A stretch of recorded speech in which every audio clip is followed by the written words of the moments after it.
Yo, what's up guys? So, ito na tayo. Pang 3 araw na no isda.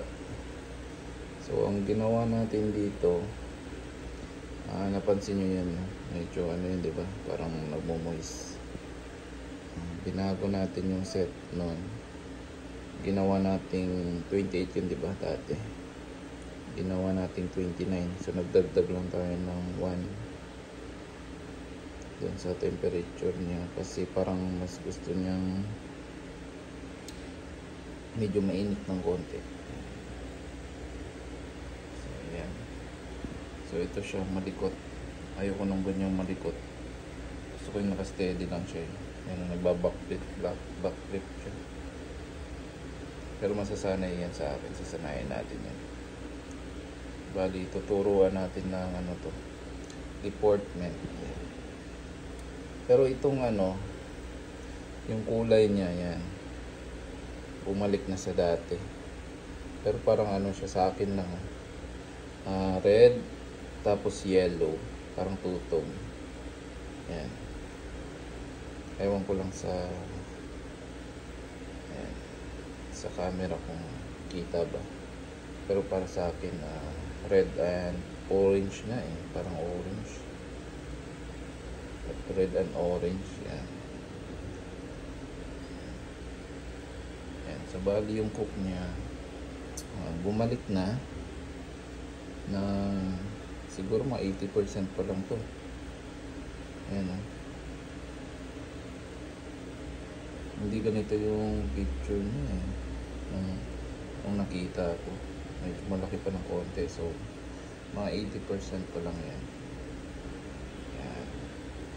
Tapos, ang diet nito ngayon ay pinapakain natin sa morning, bali 2 times a week.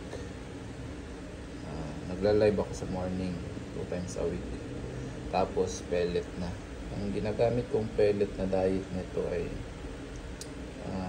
mix ng health cook at Tudsakan pellet. Mix ng health cook at Tudsakan pellet. Yun lang ginagamit kong pellet niya. Tapos 2 times a week ang live feeding ko, every morning. Ang live feeding ko, ang pinapakain ko ay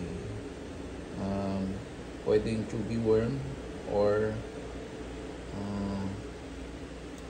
ano tawag dito, yung naka frozen,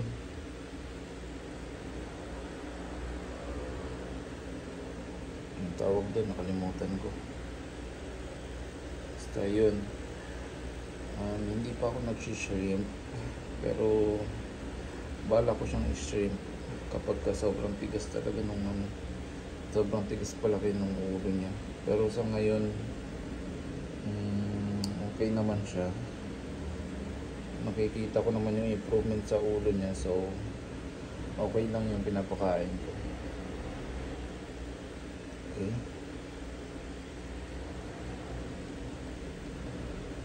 yan. So yan yung update, pangatlong araw. Yan. Hindi pa ako nagwa-water change, so may mga poops pa dyan, at hindi ko muna siya wina-water change kasi pangatlong araw niya pa lang naman. Okay, so abang-abang kayo. Sana gumanda pa to, mapaganda ko pa. And yun lang. Right, thanks for watching. Bye bye.